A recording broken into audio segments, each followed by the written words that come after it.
beginners or amateur cellists, they have one problem: stiff low part of face, like they're playing a little bit like so,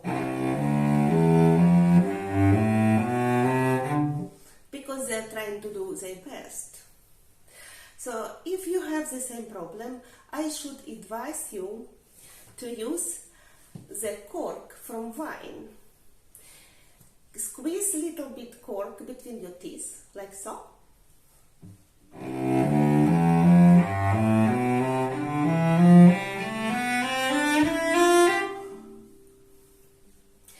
Maybe it looks not so aesthetic, but it has its own good result. So the first, your muscles of your lower part of your face will be more relaxed. You will help to release them, and also your neck could be much more free. Try it and then write me in the comments how it was. Bye.